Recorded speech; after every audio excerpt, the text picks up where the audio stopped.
como a maioria dos ensinamentos da doutrina, não é algo novo, né? Praticamente todas as manifestações filosóficas, religiosas, tratam a questão da prece.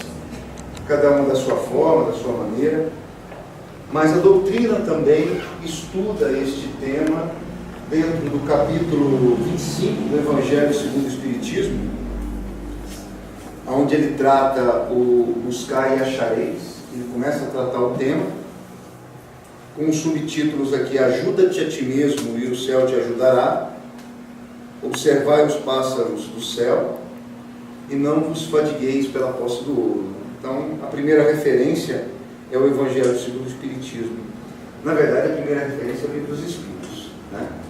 Para nós que estudamos a doutrina, nós sabemos que eu sempre gosto de fazer essa observação. Existem obras básicas em que Allan Kardec, o pseudônimo, né, do professor Hippolyte Léon Denisard Rivail, ele adotou esse pseudônimo de Allan Kardec porque ele já era uma pessoa extremamente conhecida no meio acadêmico francês, ali em Paris, e ele não queria que a influência, a notoriedade que ele já tinha, pudesse influenciar nas obras, que na verdade não eram dele, era de todo um trabalho espiritual. O professor Hippolyte Allan Kardec foi uma das pessoas do grupo do Consolador Prometido. Foi um dos espíritos que encarnaram junto com outros como Camille Flammarion, Leon Denis, Gabriel Delane, contemporâneos dele ali, auxiliaram na estruturação da doutrina, na decodificação, na, literalmente, estruturação dos conhecimentos doutrinários do Espiritismo. Mas fora estas pessoas que estavam encarnadas, auxiliando Kardec, existiam vários outros espíritos desencarnados, de ordens superiores, espíritos superiores, auxiliando no cumprimento da promessa que Jesus fez. Quando ele, no finalzinho, tem até aquela imagem bonita do filme do Franco Zeffirelli, Jesus de Nazaré, quando ele vai se despedir dos apóstolos, né? Pedro de um lado, João do outro. Quando João indaga a Jesus o que seria dele, e Jesus fala que ele nunca os abandonaria, que estaria sempre com eles, e no momento certo enviaria aquele que faria recordar tudo aquilo que ele tinha ensinado, que nos ensinaria muito mais. Então, assim, esta obra, o Livro dos Espíritos, ela foi desenvolvida dentro da metodologia de perguntas e respostas. Kardec é uma coisa muito bacana, porque isso demanda o cuidado que nós temos que ter hoje, né, com relação, até mesmo no nosso trato pessoal, sobre aquilo que é verdade, não é verdade, é mais ou menos verdade, né? Kardec, uma das primeiras coisas que ele descobriu, observando os fenômenos que se tornaram brincadeira na França, as pessoas se reuniam para promover fenômenos mediúnicos, eram as mesas girantes, era muito comum, aquilo estava eclodindo praticamente no mundo inteiro, nos Estados Unidos, na Europa. As pessoas se reuniam e tinha um médium, uma pessoa que liberava um fluido, uma energia, e que essa energia era utilizada por nós, espíritos, né, aqueles espíritos que estavam desencarnados, para envolver o objeto e promover deslocamentos, ruídos, né, eram os efeitos físicos, as mediunidades de efeitos físicos. Kardec, quando ele foi convidado e olhou, ele sentou, ele foi convidado a primeira vez, ele não foi.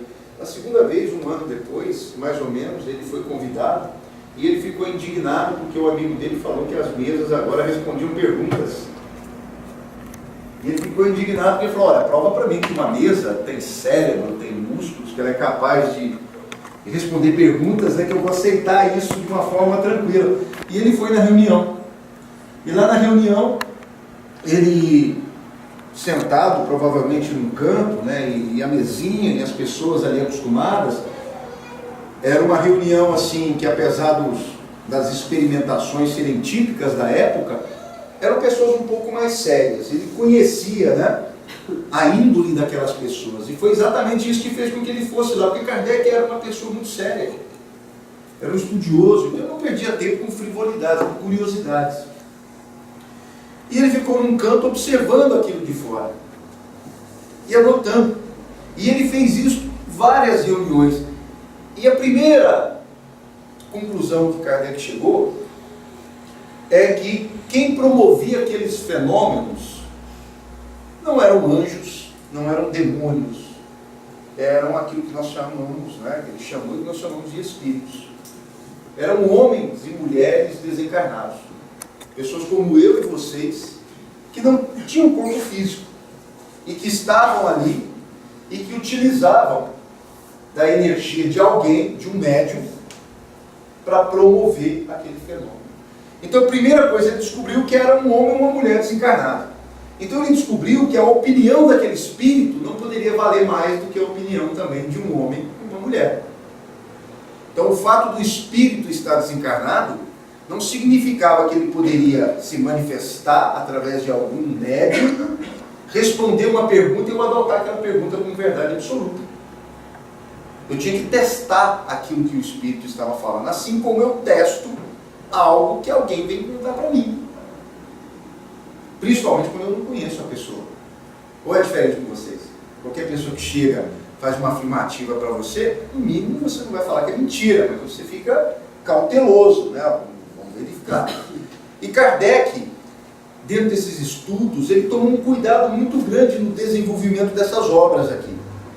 Ele conheceu vários grupos mediúnicos na Europa.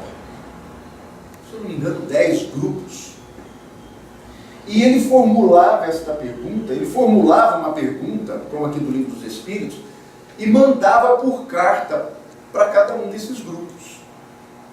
Esses grupos não se conheciam, eram de países, né, de regiões e países diferentes, então não se influenciavam, não conheciam a resposta um do outro. Então, com isso, ele mandava a pergunta, esses grupos respondiam, ele voltava, analisava. Aquilo que os grupos eram coerentes, respondiam a mesma coisa, ele adotava como maior possibilidade de ser verdade. Quando não tinha coerência, um discordava do outro, ele deixava de lado para estudar um pouco mais no segundo momento. Ele chamou esse método de universalidade do ensino dos Espíritos. E está na introdução do Evangelho segundo o Espiritismo. Você pode ler na introdução dele e trata na introdução do Livro dos Espíritos também. Então esse foi um cuidado que Kardec, que o grupo do Consolador, orientado pelo Espírito de Verdade, que tudo indica seja o Mestre Jesus, né?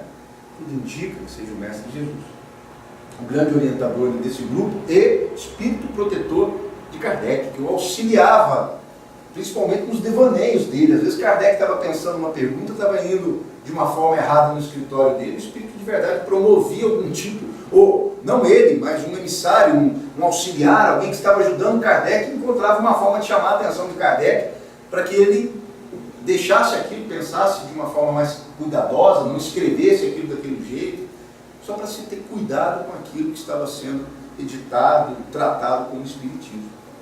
Então essa obra foi escrita dessa forma, toda com esse cuidado. E essa obra tem 4 partes.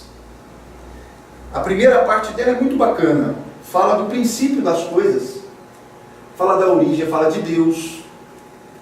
O que é Deus? Quem é Deus? Se Deus é uma pessoa, é, não é?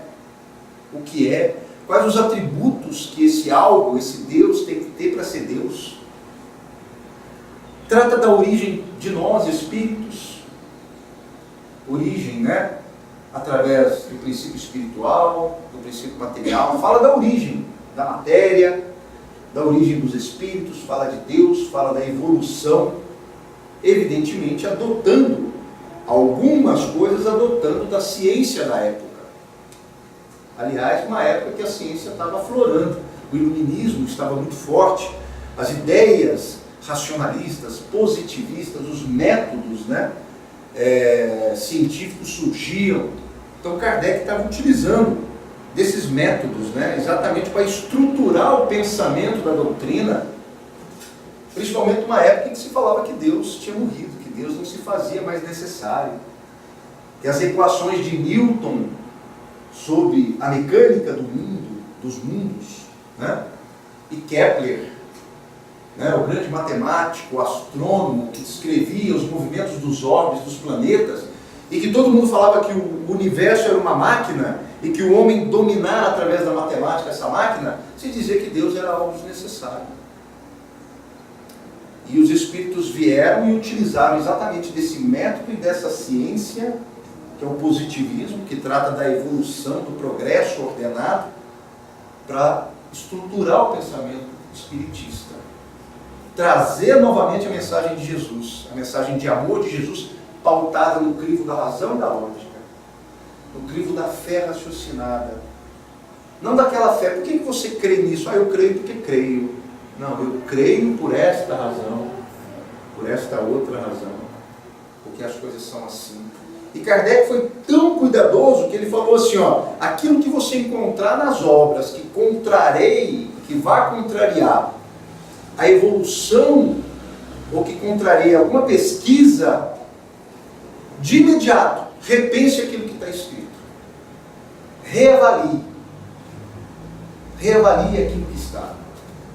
Se você tem certeza que aquela nova lei surgiu, e que esse modelo responde a uma quantidade de perguntas maior, reavalie aquilo que está escrito. Porque o mais importante é o método. A forma como a gente chega na informação e adota aquilo no nosso comportamento. Então a primeira parte é essa. A segunda parte é do mundo dos espíritos. Para onde nós vamos? Aonde nós ficamos? Como nós nos relacionamos no plano espiritual? Existe um inferno? Existe um céu? Existe um purgatório? Existe um limbo? Existem os 7 céus do hinduísmo? Para onde que nós vamos? Como nós nos tratamos? Esse segundo livro aqui, a primeira parte deu origem ao livro A Gênese. Tá? Essa primeira parte que eu falei do princípio das coisas, Kardec desenvolveu um novo livro que é A Gênese. O segundo foi o livro dos médiuns. Da segunda parte, né, do trato com os espíritos, Kardec desenvolveu um novo livro, que é um método de estudo da mediunidade, que é o livro dos médiuns. Obrigado. Obrigado. Então, assim, a primeira parte do livro dos espíritos cresceu, Kardec aprofundou o estudo nesse livro. Então, se você vai estudar esse livro, estude a primeira parte do livro dos espíritos primeiro. Se você vai estudar o livro dos médiuns, né, que é uma análise e uma proposta de método no trato com a experiência da mediunidade, estude a segunda parte do livro dos espíritos primeiro. A terceira parte do livro dos espíritos, que trata das leis morais, a lei natural e as leis morais, o aprofundamento dele é o Evangelho segundo o Espiritismo. Que isso aqui não é a Bíblia dos espíritas, não é a Bíblia isso daqui. Né? Bíblia, etimologicamente, vem de conjunto de livros, né? Biblioteca, de conjunto, daquele contexto de livros estruturado por Jerônimo, a pedido do Papa Damaso, e que ficou famoso pela seleção das obras do Velho Testamento e do Novo Testamento, e que muitos irmãos de muitas outras denominações adotam como verdade absoluta. E com muito carinho a gente deve respeitar isso daí, porque dentro daquelas obras ali estão as 2 primeiras grandes revelações da humanidade, segundo os Espíritos. Então, se você quer estudar a terceira revelação, que é o livro dos Espíritos, não tem como você deixar de estudar a primeira e a segunda revelação, que está no Velho Testamento e no Novo Testamento, que é a mensagem de Jesus. Né? Mas isso daqui não é uma Bíblia dos Espíritas. Isso aqui é um livro onde Kardec pega trechos, versículos dos Evangelhos e estuda segundo a ótica espírita. Estuda as mensagens de Jesus, os milagres, né? Ou seja, tem um foco no consolo. É um aprofundamento do trato moral, da moral cristã. Né? Aqui os espíritos pegam a lei natural e abrem ela em leis morais. lei de adoração, destruição, lei de amor e caridade, lei de sociedade, lei de adoração. E aqui Kardec trata essas leis dentro do comportamento humano. O que é moral? Moral é costume, é hábito. Então, quando se fala de boa moral, se fala de bons costumes. E não tem como você falar de bons costumes sem você ter altruísmo. Porque bom costume, bom hábito na convivência com as pessoas. Então, quando se fala de moral, está se falando de bom relacionamento, de boa vivência entre as pessoas, hegemonia, harmonia. Então, por isso aqui é uma lei moral, é uma proposta de moral, de boa moral, porque ela trata conceitos como perdão, como a empatia, como a fraternidade, a solidariedade, a caridade. E quando se fala disso, está falando do outro. Perdoar a si mesmo, perdoar o outro, ser solidário, né? Pensar no outro, não somente em você. Então, e isto é o conceito da boa moral que se traz no Evangelho segundo o Espiritismo. E por fim, se fala das penas e das consolações, da lei de causa e efeito, é o livro Céu e Inferno. Esse livro Céu e Inferno é um livro fantástico. Ele traz lá vários estudos mediúnicos de vários irmãos desencarnados, espíritos suicidas, espíritos endurecidos, espíritos bons. Então ali foi a primeira obra em que a Sociedade Parisiense de Estudos Espíritas, a sociedade que Kardec desenvolveu junto com os irmãos, numa mesa mediúnica, atendia mediunicamente alguns irmãos que, por orientação da espiritualidade, vinham ali para responder perguntas e dizer como é que era a vida de um suicida depois da morte. Como é que era a vida de um espírito endurecido, uma pessoa ruim, má moralmente, uma pessoa boa, uma pessoa feliz. Então, esse livro, do final ali, do século de 1870, por aí, veio exatamente trazer essas informações. Então, assim, e dentro desse capítulo, exatamente dentro do capítulo da terceira parte,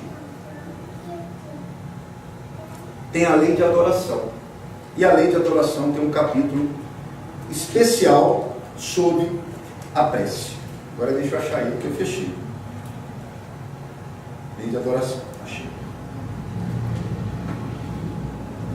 E aí, estudando essa lei de adoração, existe o capítulo 25 do Evangelho segundo o Espiritismo, que trata do buscar e achareis, né? É importante a gente, às vezes, se contextualizar, porque, assim, a doutrina espírita ela não inventou nada. Nós não inventamos a reencarnação, nós não inventamos a mediunidade. Isso tudo são assuntos que são tratados em várias outras religiões, e que a única coisa que a doutrina fez foi analisar essas propostas com um método experimental, um método filosófico-científico aí que surgiu pós-iluminismo.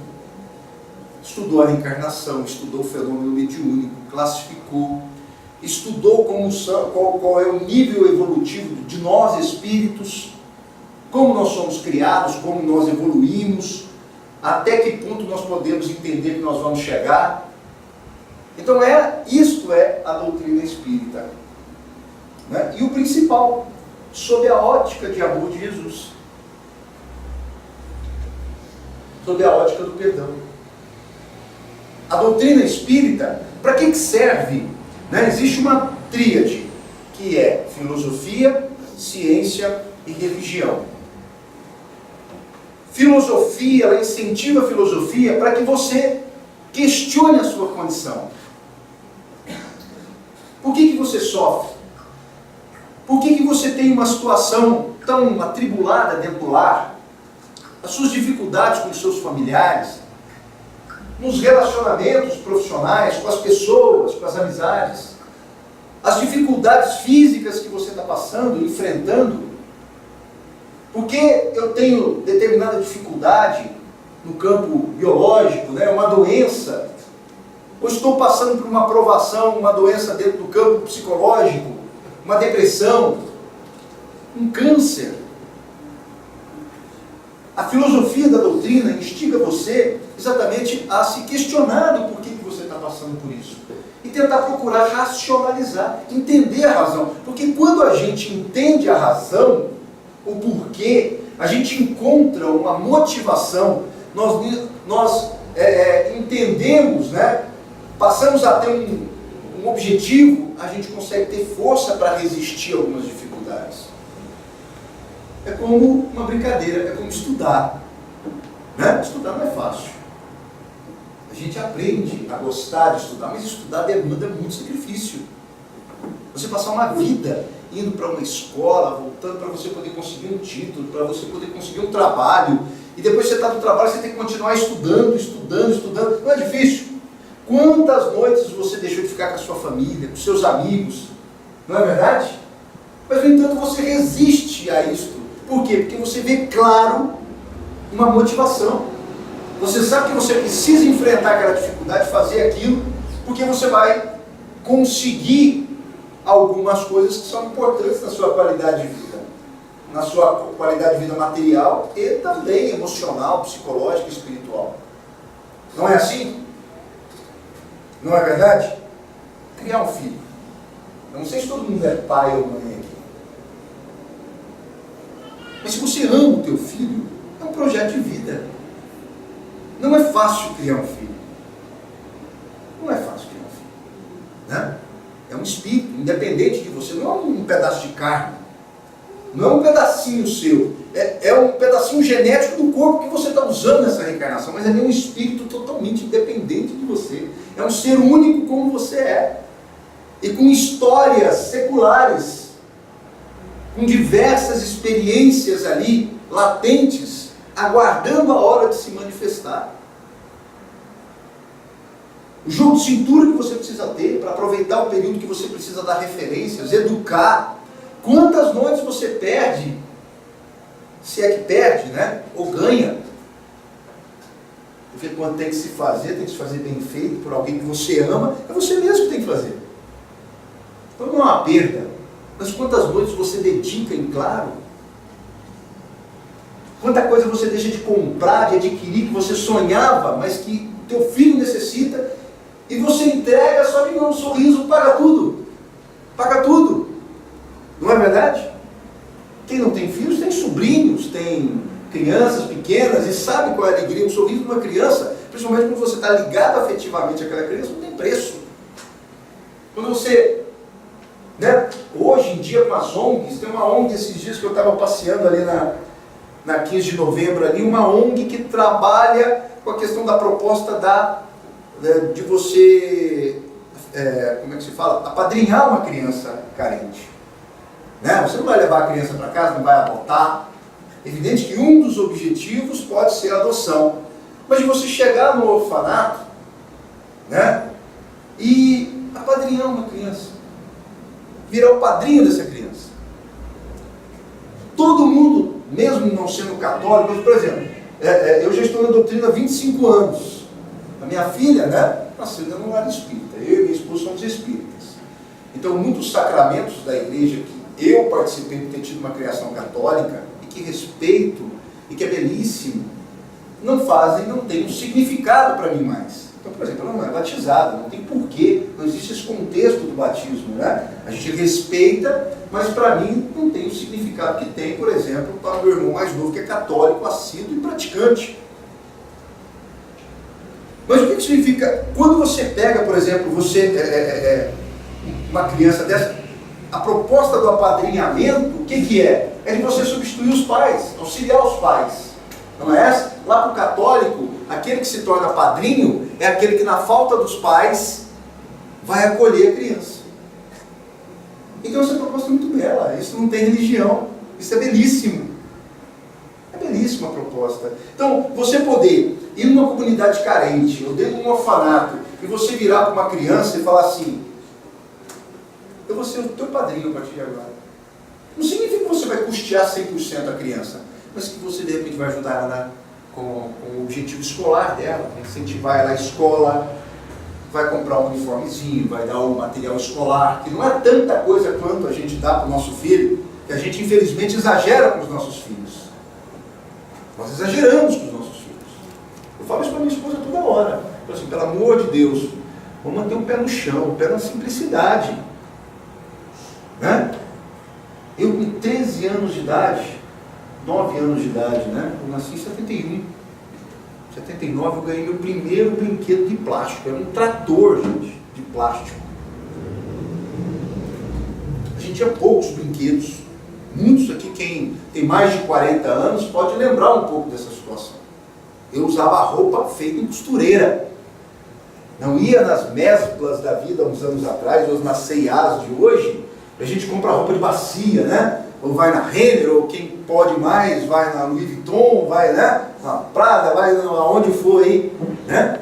Mas era muito difícil. E as coisas, hoje, se banalizou. O consumismo é tão grande, que às vezes eu chego em casa, assim, na minha época se ganhava presente, se ganhava algumas coisas em datas especiais.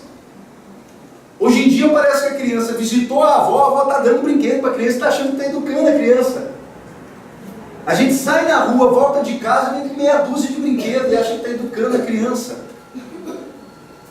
Chega em casa, está o quarto da criança, não cabe a criança.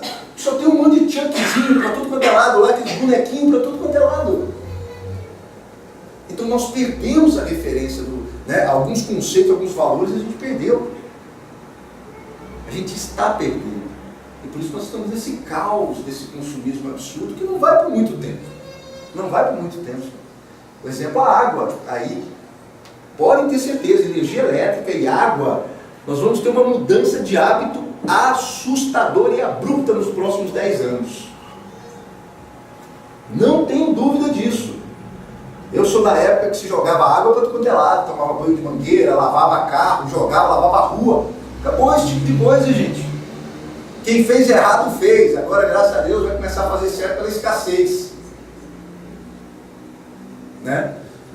Mas o que acontece? Você poder apadrinhar uma criança, auxiliar ela de alguma forma, é algo valoroso. Eu estava falando para minha esposa, a gente estava pensando nisso, falei assim, você já imaginou isso com o espírito, você ajudar uma criança, você pegar ela e falar assim, olha, eu vou ajudar a estudar. Mas você não vai dar, mas você vai ajudar com material escolar, vai tudo. Às vezes a família não tem condição, mas você ajuda ela com a escola, com o sapatinho, com o uniforme, com isso, com aquilo.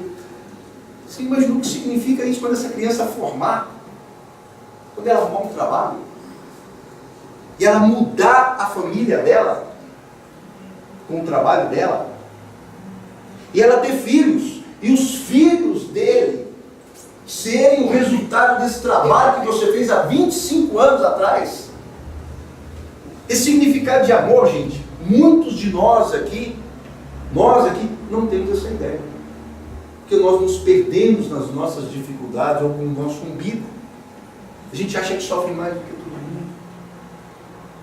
Não é verdade? Então, esse conceito do apadrinhamento é algo assim, muito bacana. É uma proposta muito bonita, né? E a doutrina, ela vem incentivar exatamente esse tipo de amor, esse tipo de proposta, esse tipo de ampliação da família dentro do contexto que a gente está comentando aqui agora, que a gente está conversando. O Espiritismo, o grande objetivo dele é a transformação de cada um de nós. Não adianta eu conhecer tanta coisa e isso não me melhorar como ser humano. Então a filosofia tem esse ponto. A partir do momento que você está questionando, procurando entender a si mesmo, a causa dos seus sofrimentos, o porquê que você está passando a coisa, o lado da ciência vem como o lado da comprovação, da experiência experimental, do entendimento, da razão, para que você possa aceitar aquilo que você precisa passar e corrigir o que você precisa corrigir. Aprender o que você precisa aprender para que você deixe de sofrer. Então tem a filosofia, tem a ciência na forma de tratar as informações, que desmistifica, que ensina para a gente que se conectar com Deus não depende do status que eu tenho, da roupa que eu visto. Se eu dou coisas para o templo ou para a casa espírita, se quanto mais eu dou, mais eu tenho um local no céu. A doutrina, ela vem nos mostrar que o grande objetivo dela é a transformação moral da pessoa. O melhoramento dessa pessoa enquanto ser humano. A sua transformação. E aí ele fala assim, ó, o que adianta eu te mostrar tantas possibilidades filosóficas, você entender a reencarnação, você entender a mediunidade, você vê a comprovação da mediunidade em mais de 440 obras do Chico, em mais de 200 do Divaldo, em mais de 100 do Raul Teixeira, em mais de 50 do Carlos Bacelli, e da Ivone Pereira, né? E tantos espíritos em temas totalmente diferentes, filosóficos, científicos, né? Religiosos, dando a prova clara, os fenômenos de materialização, espíritos, pessoas como eu e vocês vindo nas reuniões, se materializando de corpo para as pessoas das revistas tocarem, baterem foto. O que adianta você saber de tudo isso e isso não te transformar como ser humano, como pessoa? Você entender que existem zonas, regiões do plano espiritual de grande desequilíbrio, com pessoas como nós em grande sofrimento. E você, eu e você na vida agora, no cotidiano, não utilizar dessa informação para nos transformarmos, para evitarmos essa experiência no plano espiritual. André Luiz era uma pessoa dita normal, gente. Era um médico de classe média alta da sociedade carioca. Mas como o homem daquela época era machista, a mulher era submissa a ele. Os filhos quem criavam era a esposa. E ele era um cara da alta sociedade que ia nas festas, ia nos prostíbulos, porque era comum os homens daquela época terem amantes. Era a masculinidade, a virilidade da sociedade machista brasileira, como de outros países também. Ele ia na igreja, batizou os filhos, fazia donativos para a igreja. Então ele se achava um cara normal, um cara religioso, um cara de família. E ele desencarnou em alto desequilíbrio devido a uma cirurgia na região intestinal por ação da sífilis. Desencarnou e passou 8 anos em condição de perturbação em zonas umbralinas, em zonas de sofrimento do espírito. Zonas que nós espíritos criamos mentalmente e que nos entregamos a ela. 8 anos. E porque ele negava que ele não estava errado, que ele não tinha nada errado e que estava sendo perseguido. Até o dia que ele cansou e orou. Até o dia que ele sentou, deitou no chão e lembrou da mãe dele e falou assim, meu Deus, deve existir alguma coisa diferente disso que eu estou vivendo. Não é possível. E ele orou. Ele levou o pensamento e pediu simplesmente ajuda. Ele não rezou o Pai Nosso. Ele não rezou uma Ave Maria, um credo, ou qualquer prece espírita. Ele elevou o seu pensamento. Ele se conectou. Ele se permitiu auxiliar. Ele reconheceu a sua pequenez. Aliás, o sofrimento, ele é mágico. Infelizmente ele é mágico, porque ele nos faz retirar os pesos que estão nos atrapalhando de ver a coisa como ela realmente é. Enquanto a gente está agarrado aos nossos preceitos, conceitos, enquanto a gente está amarrado aos nossos conhecimentos, às nossas experiências absolutas, a gente só vê aquilo que a gente quer ver. Por isso que às vezes a gente precisa chegar no fundo do poço. O fundo do poço, simbolicamente, é aquele momento em que o seguinte, em que a dor de mudar é menor do que a dor de se manter como se está. Existem vários fundos do poço, nos relacionamentos amorosos, no trabalho, nas relações profissionais. Existem várias experiências assim, ou só eu que já passei por essas situações. Não é verdade? A gente não vai segurando as coisas. A gente não vai passando a mão na cabeça da gente, das pessoas, e se adequando, e sofrendo, e achando que as pessoas vão se dedicar, que a gente vai se dedicar, que a gente vai mudar, que o chefe vai ser melhor, que eu vou trabalhar melhor, ou que o esposo, a esposa, ou que o filho. E a gente vai vendo, a gente não consegue ver saída, até que a coisa vai piorando e a gente não consegue, às vezes tem um coaching, né, um auxílio adequado. E às vezes a gente não quer também, às vezes, como diz os espíritos, às vezes os nossos espíritos protetores estão ali do lado da gente, ó, cuidado, orientando, e a gente não escuta. Quantos de vocês já não passaram por situações em que você teve orientações adequadas, mas que a gente não escuta? Você não escuta, eu não escuto, você não escuta. E lá depois você fala assim, meu Deus, se eu tivesse escutado a minha mãe, o meu cachorro que latiu na hora, o meu amigo, eu não teria passado por isso. É porque a gente cega, por quê? Pelo orgulho, pela crença que a gente tem que a gente sabe tudo, que a gente é autossuficiente, que a gente não precisa das pessoas, que nós não precisamos de Deus, que nós não necessitamos de nada, do Senhor nós mesmos. Isso é um grande equívoco. Nós somos seres sociais, nós somos seres sistêmicos, senhores, nós necessitamos, por isso nós vivemos juntos. Por isso que a gente vem, né, destruindo até certas áreas. A história das civilizações, quantas civilizações não morreram na pindaíba porque esgotaram os recursos pela necessidade de viverem juntas. Os astecas, os maias, grandes civilizações moraram, esgotaram tudo, queriam viver junto, e esgotaram tudo, até se perderam. Nós precisamos uns dos outros. Você precisa da sua família, eu preciso da minha família. Você precisa dos relacionamentos que você tem. Dependência é outra coisa. Nós precisamos nos manter conectados. E essas conexões têm que fluir. Tem que nos auxiliar a ver as coisas cada vez melhor. Então a grande proposta da doutrina é isso. E aí entra a religião. E ela nos dá várias formas de se fazer esse processo. Uma delas é através do autoconhecimento. A doutrina fala que a gente não tem que se perder conhecendo o outro, não. Você tem que investir conhecendo você, se dedicando a você. Isso não é egoísmo não, gente. Isso é uma necessidade básica para você saber os recursos que você já conquistou, para você poder despender ele às pessoas que você ama. Você precisa entender as suas dificuldades, porque aí você vai ser capaz de ser empático, vai ter empatia com o outro, vai saber entender por que o outro chora, por que o outro sofre, por que o outro se arrepende, por que o outro é orgulhoso, por que o outro é vaidoso, maledicente. Quando você estuda a si mesmo, investe esse tempo em você, você se conecta com as coisas de Deus. E Deus não está lá em cima nem embaixo, Ele está em todos os lugares, porque tudo é obra dEle. Quando você se conecta a alguém, você se conecta a Deus.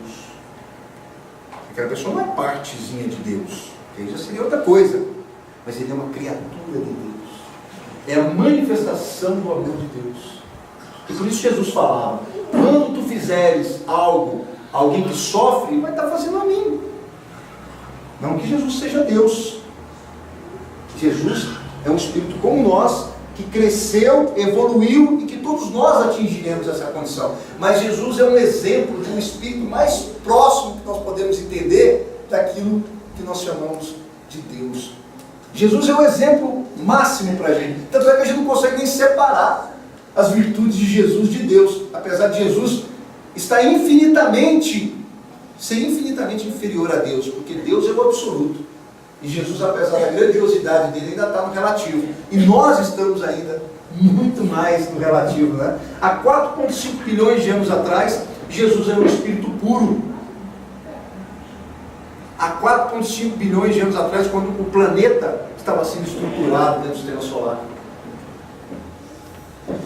E esse processo do autoconhecimento, que é esse exercício de conhecimento de si próprio, através do relacionamento com as pessoas, de uma boa alimentação, de um trabalho que nos faz ter experiências, né? Quantos de nós já estamos na terceira e quarta idade e nos falta maturidade em várias coisas? Porque maturidade não se consegue com idade biológica, se consegue com vivências, com experiências, com situações que nos ensinam. Também, da mesma forma, a gente não pode imaginar que um jovem hoje, porque tem acesso à informação, por acúmulo de informação, ele tem a capacidade de coordenar cognitivamente, gerar conhecimento e realmente saber trabalhar aquilo com a vivência daqueles que já galgaram algum tempo. Tem. É uma coisa muito diferente. Informação, dado de conhecimento. E conhecimento, experiência. São coisas totalmente diferentes, gente. Se confunde muito ter muita informação com ter conhecimento e saber aplicar isso tudo através da vivência. Por isso algumas profissões ainda falam, para você chegar aqui, você tem que ter tanto tempo de bacharelado nisso, tanto tempo de vivência nisso, tanto tempo daquilo, porque precisa ter um pouco de barro amassado, né? Não é só ter nota boa, não é só ter condição familiar lá para ficar 24 horas estudando para o negócio, passar e ganhar 25 mil por mês e achar que está resolvendo. Não, tem coisa que a gente tem que ter mais. Espiritualmente as coisas também é assim. Espiritualmente a gente tem que ter vivência, experiência para alcançar algumas coisas. E aí a doutrina fala que esse exercício de conexão é importante para que a gente consiga se manter ligado às pessoas que podem nos ajudar. E essa é a prece. A prece é esse grande, maravilhoso exercício de conexão com a vida. Aquele momento que você reserva para você se tornar consciente da presença de Deus dentro de si.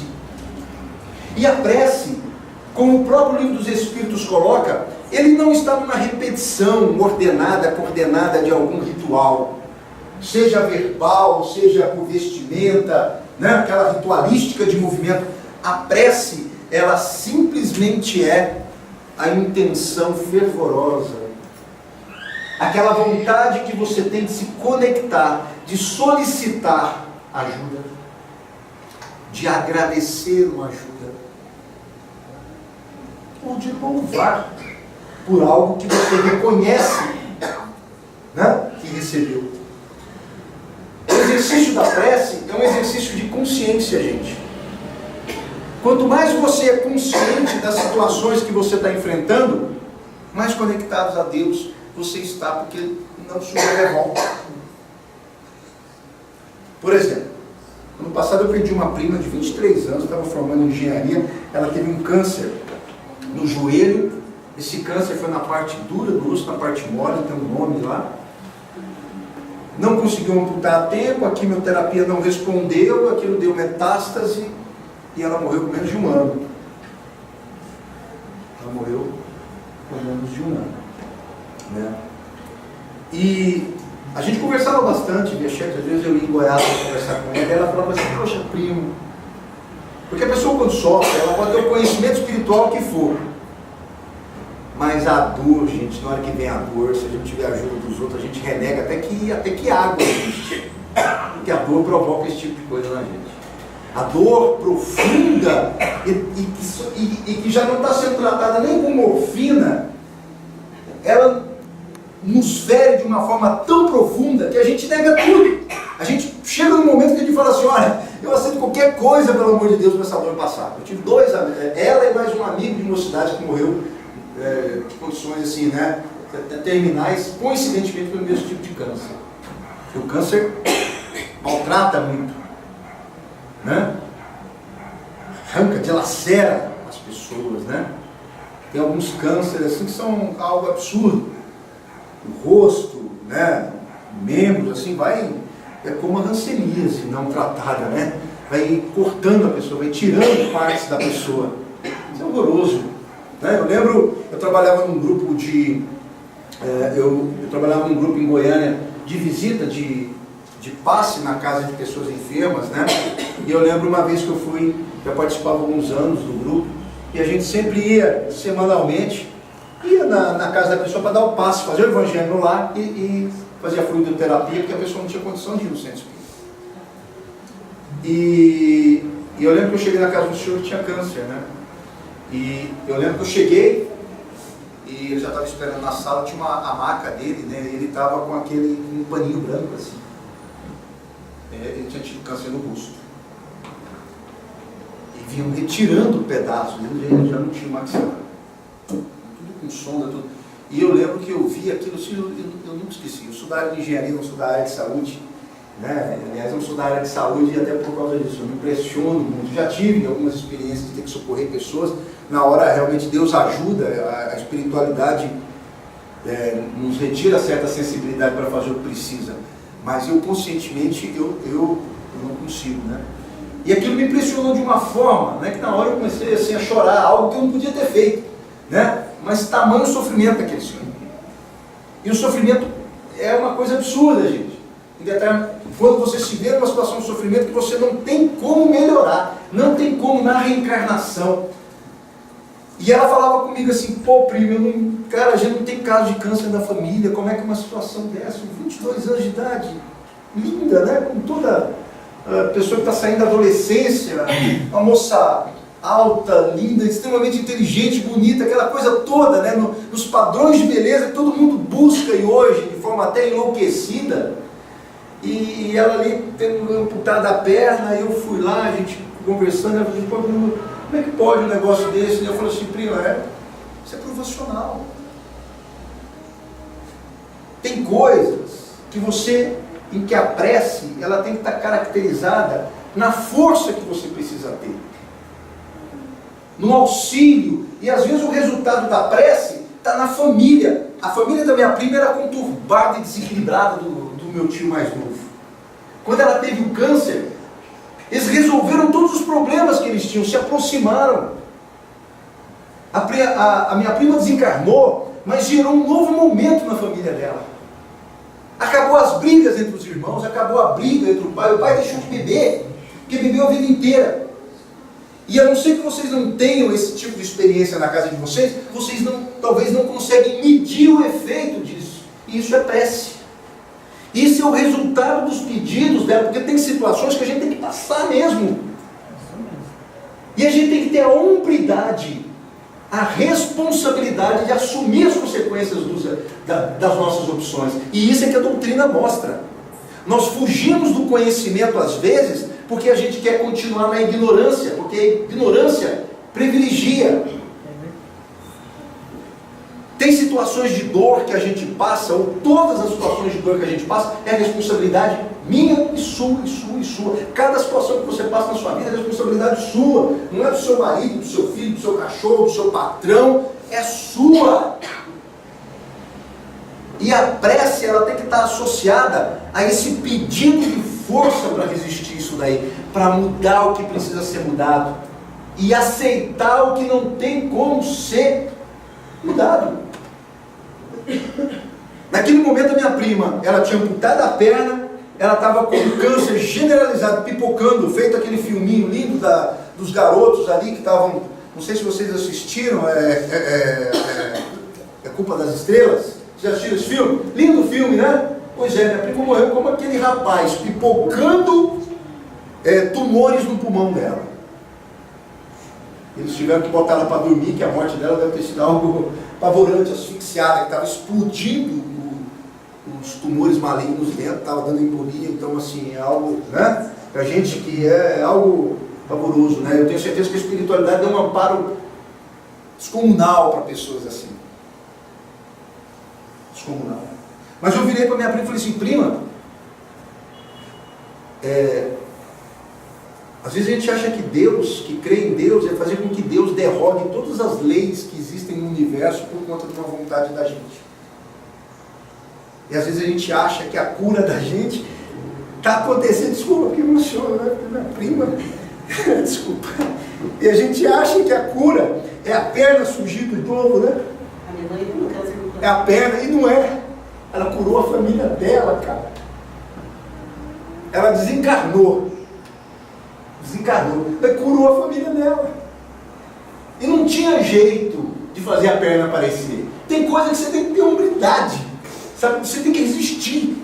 É aquela coisa de Joana de Cusa, no livro o Boa Nova, quando ela estava lá sendo queimada com um filho no circo romano, em que o filho chorando, queimando, o filho virando, mãe, pelo amor de Deus, renega Jesus que eles libertam a gente, que o soldado romano estava falando, renega o seu líder nazareno que eu te solto, né?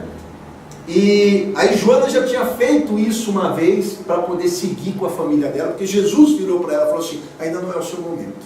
Vai lá, cumpra a sua obrigação com a sua família. Faça o que você tem que fazer. Na hora certa, o seu testemunho vai ser chamado. E aquela era a hora do testemunho. O filho dela chorando, falando: mãe, pelo amor de Deus, renega para a gente sair vivo. E ela toma a decisão, falou assim: uma vez eu fiz isso, agora eu não faço mais. Agora eu tenho que aguentar, porque ninguém passa por nada à toa, gente. O menor que seja, não seja ingênuo. E a doutrina traz isso. Finalizando, eu falo para você o seguinte: que o exercício da sua prece seja um exercício carinhoso de cuidar de si próprio, de assumir a responsabilidade com as suas atitudes, de tomar a decisão pela felicidade, de tomar a decisão pelo seu crescimento pessoal e principalmente por auxiliar as pessoas que estão à sua volta, porque prece, antes de tudo, é ação. Como bem diz Filipe: mostre-me a sua fé sem obras, que eu lhe mostrarei a minha fé pelas minhas obras. A prece é um exercício de conexão profunda com Deus, e que se está de boca para fora, é como a capa de um livro, é como a roupa que se veste, não se mostra o que tem aqui dentro. Não adianta ter preces lindíssimas em que se não entende nada, não se toca o coração daquele que escuta. Prece é exercício do bem, por isso a caridade, porque a caridade é um exercício de amor, é uma prece. Prece é a responsabilidade com a família, daquele que alimenta, daquele que incentiva, daquele que ajuda. Prece é o trabalho honesto. Prece é quando te oferecem algo de forma indevida e você falar não. Prece é a honestidade, porque honestidade é para poucos. E é motivo de bom orgulho, porque ser bom é bom. Apesar de todo mundo achar que ser bom é ser esperto. Ser bom é bom. Fazer o bem é bom. E isso é prece. Por isso Jesus falava: o caminho do amor, o caminho do bem, o caminho do crescimento é estreito. E cada um tem o seu caminho. É estreito porque é um desafio social, é um desafio político, é um desafio pessoal. Então prece, senhores. Isso que eu falei para vocês está dentro desse contexto, um pouco mais, né, que eu contextualizei por causa da doutrina. Mas a prece é esse exercício íntimo de amar a si próprio.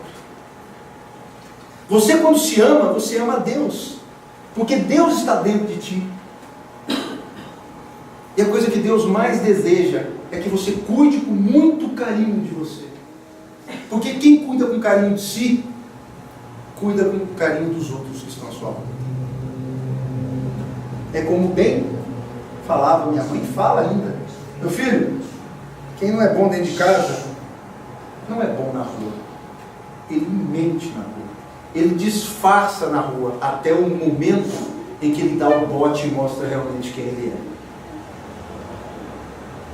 A gente tem que parar de enganar a si próprio, enganar as pessoas. Assumir aquilo que nós somos e viver isso na plenitude da conexão com Deus. No exercício do amor. E aí agora cabe a cada um o momento em que está, a forma que está. E esse é o grande desafio pessoal que eu e cada um de vocês tem. Agradeço pela oportunidade da reflexão, né? Foi aniversário da minha prima essa semana, né? E lá no Facebook, gente, muito difícil esse Facebook, né? Porque está o Facebook dela lá tudo, e as fotos todas do período que ela veio aqui comigo, né? E tem surge, você vai ver as fotos, né? E aquela coisa tudo, né? Isso realmente acaba movimentando muita emoção, né? Assim como para mim, eu desejo para vocês com muito carinho que esse exercício da doutrina seja de muito amor, né? De muita transformação, que essa busca pela doutrina, assim como a busca pelo autoconhecimento, não seja só nos momentos de dor, onde a gente se fragiliza, mas que você consiga realmente internalizar essa experiência e transformar o mundo à sua volta dentro das suas condições, dentro dos seus objetivos. Porque cada um é um, né? Não dá para todo mundo ser Chico Xavier, ser Divaldo Pereira Franco, ser Francisco de Assis, mas dá para cada um ser, por exemplo, ter o seu Marcelo, ela ser a Beth, cada um construir a sua história pautada nas suas escolhas e nos bons resultados que as suas escolhas podem trazer.